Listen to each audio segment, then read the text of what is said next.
He was once dubbed the biggest star you've never heard of. Over a career spanning 50 years, this prolific actor racked up more than 100 film and television credits. But acting was just one facet of his creative life. He was also a screenwriter, director, and musician. Raised in California during the free-spirited heyday of the 60s, he began as a recording artist, transitioned into a daytime soap opera star, and ultimately became a B-movie icon. His most memorable role was as the chilling, sadistic pimp known as Ramrod. Today I present a 19-minute, totally incomplete biography of Wings Hauser. He was born Gerald Dwight Hauser on December 12, 1947 in Los Angeles, California. His parents were Geraldine and Dwight Hauser. He was one of 4 children, having 2 sisters, Helena and Marcia, and a brother, Erich. His father was an American film screenwriter, actor, and film producer who started off in radio, including writing the classic Whistler radio series. Sadly, he was blacklisted as a communist during the McCarthy era. Wings started off in radio at age 5 in a show called Moppets and Melody, but he was soon fired. Because in those days there was live radio and they were doing commercials about orange juice. They would pour it and you would hear it going over the ice. Well, one weekend they substituted orange juice with grapefruit juice, which I hate. And I said, "Oh, this is terrible," on live radio. I just never came back. He grew up in the community of Thousand Oaks, California, about 30 miles north of LA. According to Wings on the Podcasting After Dark podcast, he was raped by 3 boys when he was 11 years old. He went into a very dark place. It was football that saved him, and for years, football was everything. He attended Santa Clara High School, a private Catholic school. He remembers being kicked out of a Catholic high school after accidentally pushing a nun during a fight among some football players. That got him a desk at a military academy. He excelled at sports at the military school and received scholarships to many schools for baseball and football. Back in Thousand Oaks, his father helped create a theater group in an old barn called the Caneo Players. The group eventually found a new home in a building that is still there today. Wings, who was very close to his father, helped construct the theater, and eventually, Dad cast the young man in one of his productions. It was a play called The Rainmaker. The star of the play was Bing Russell, father of actor Kurt Russell. On opening night, right before the play was about to begin, Bing pushed Wings against the wall and said, "You've done all the work, now let it work. Let it go, don't think about it." When he said his first line, a joke, he got a laugh and he loved it. That is where I got my big break, at the Caneo Players Theater. He directed a play I did there called The Rainmaker. I was 16 years old. I wasn't taking acting seriously then, but I got the bug right there. I got a standing ovation opening night. Young Hauser, 18 and making his first appearance on the local stage, is cast as a typical teenager. The son of Mr. and Mrs. Dwight Hauser of Lake Sherwood, he is gauche one moment, manly and dominant the next, reaching out for maturity through his awakening interest in a girl. The scene between the 2 young people is a delightfully written exploration of youth on the threshold of life. One of the most refreshing things that have ever happened to the Caneo Valley is in the form of Gerald Hauser. His director father must feel proud to have a son not let him down after having the nerve to cast a family member. It just cannot be possible that this is young Hauser's first time on the stage.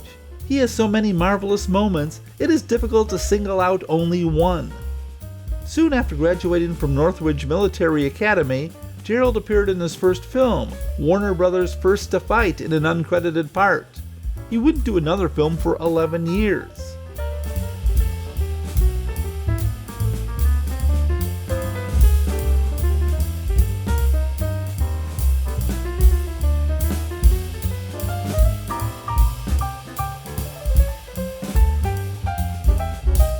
Sadly, on January 18, 1969, Dwight Hauser died at the young age of 57 due to a sudden heart attack. Wings ended up at Oregon State University. It was there he first discovered marijuana and music. Wings later studied music and drama at Oregon State University, where he played wingback on the football team and acquired the nickname he now uses professionally because of his fleet feet. After being caught with marijuana in his dorm room, he was given the choice: leave Oregon or face 20 years in prison. He left Oregon. As it was, I became a draft dodger, toured the Midwest as a rock singer, and lived in a hippie commune in San Francisco.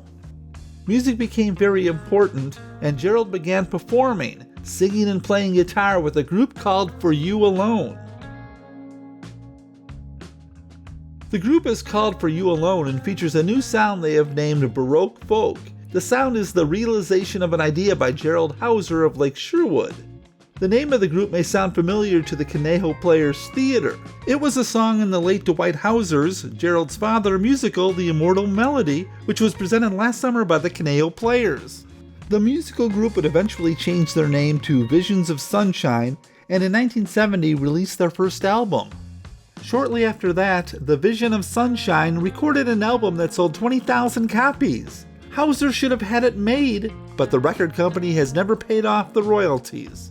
They claim I caused a lot of problems and they won't pay me about the $2,000 I figure they owe us. It would cost too much to get a lawyer. I signed with them when I was just 21 years old and didn't know what I was doing. They put a contract in front of me and I was so impressed that I signed it without ever reading it, Hauser said.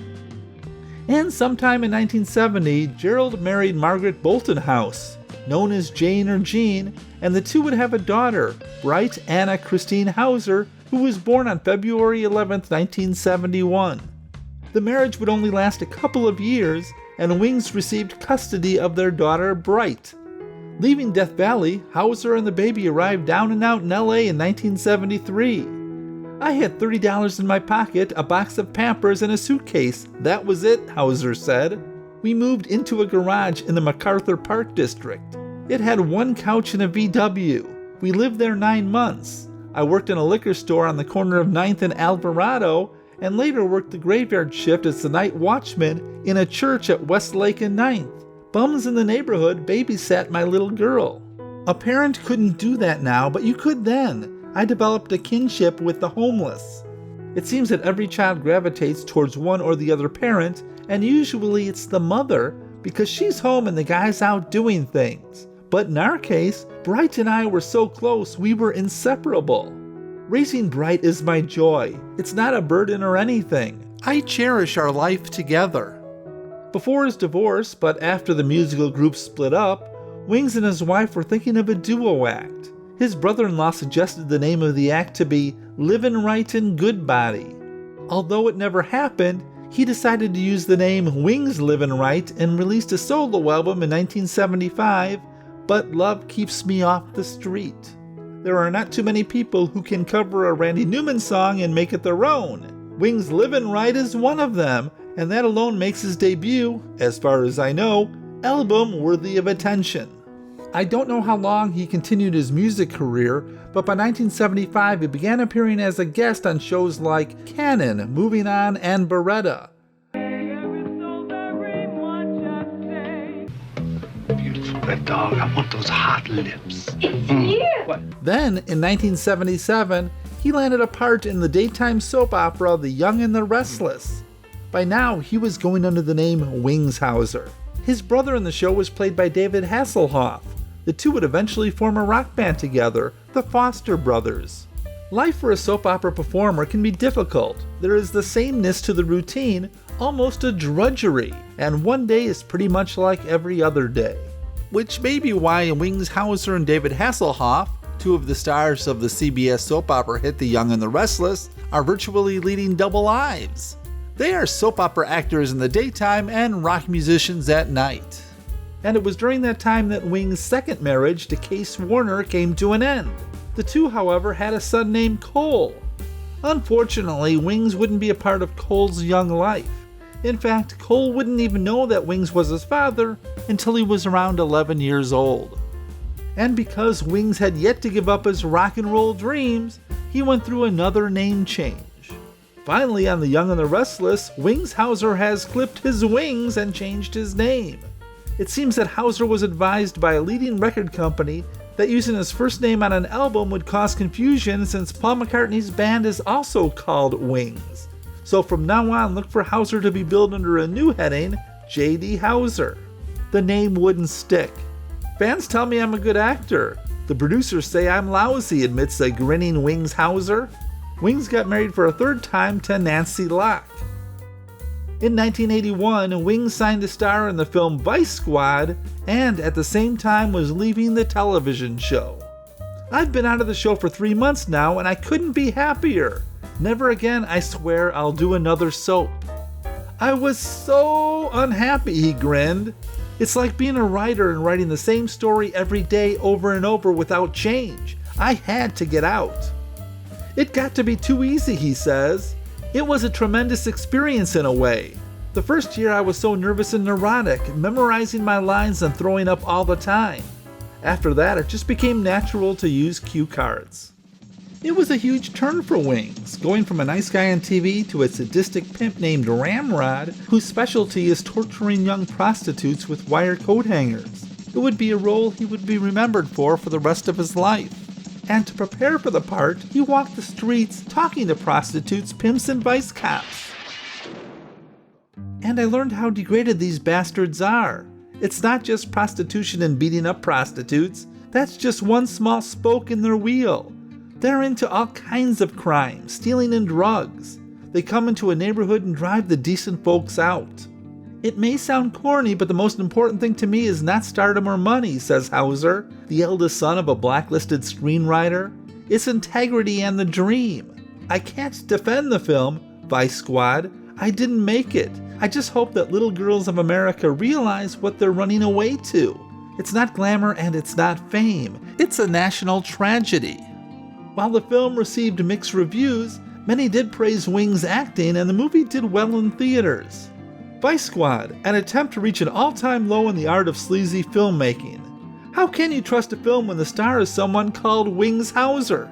The script of this rocky, but frequently suspenseful melodrama about pimps, prostitutes, and vice cops in Hollywood is preposterous, but it is counterbalanced by generally good acting, particularly that of Wings Hauser, who delivers one of the greatest villainous performances as a sadistic pimp. And with Vice Squad, Wings started a series of lower-budget B films that, although many enjoyed, the critics were not always kind. What's the matter with you? Hey, I'm talking to you. What the fuck is the matter with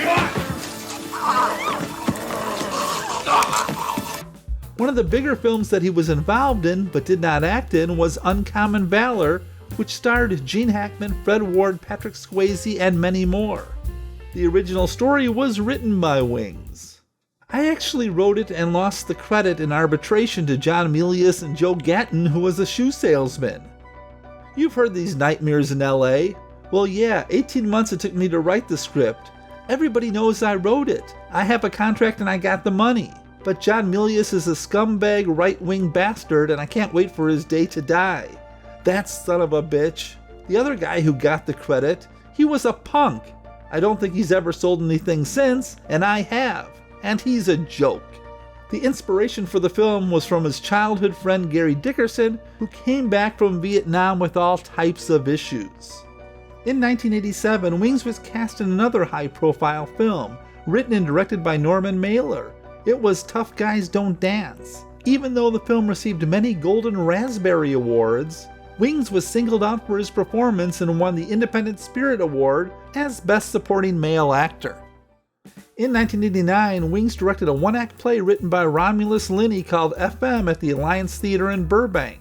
The play starred his wife, Nancy Locke. Hauser's momentary shift to theater, he said, begins with the gut. If you're an actor, the greatest thing about directing is that you don't have to hold your stomach in. You can show up in your pajamas. In 1994, it was announced that Wings was writing and directing a film called High Pumps and High Beams, which was inspired by his then-girlfriend. The title was inspired by a real-life incident. I got a divorce and had a girlfriend, the 46-year-old Hauser recalled. One night, she danced naked in pink pumps in front of my Cadillac's high beams. It was a real pleasure after the 12-year marriage like the one I had. Now first, I can find nothing about this film. I can only assume it never got made. He did, however, write and direct a film called Skins, also known as Gang Boys, which he acted alongside his son Cole. Also, however, Wings said that the incident was after divorcing his wife of 12 years. The thing is, according to many sources, his marriage to Nancy Locke lasted from 1979 to 1999. I can only assume that the two were separated in 1994, but didn't officially divorce until 1999. On the Podcasting After Dark podcast, Wings said of his lifestyle, "I spent the first 40 years effing it up." He was referring to the fact that he drank too much, was a heavy smoker, and having sex as much as possible. But then he met a girl who convinced him to get his life together. He gave up all that nonsense, smoking and drinking, and became a vegetarian. The lady was Callie Lilly, who Wings married in 2012. Although Wings was much older than Callie after 3 previous marriages, he seems to have got this one right, as the marriage would last until his death. The two had worked together in indie films and in music, though I do wonder if she was the same woman who was dancing naked in front of his headlights. And this is where my biography comes to an end. Wings, however, kept on acting both in TV and films. While he was always close to his daughter Bright, he seems to have developed a good relationship with his son Cole and was proud of his work in the series Yellowstone. During his acting career, Wings starred in 2 TV series, The Last Precinct in 1986 and Lightning Force from 1991 to 1992. He also had recurring characters in shows like China Beach, Roseanne, and Beverly Hills 90210.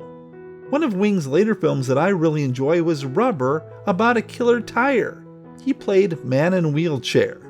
On March 15, 2025, Gerald Dwight Wings Hauser passed away at the age of 77. He had been in declining health for a few years and had been relying on oxygen tanks for his breathing.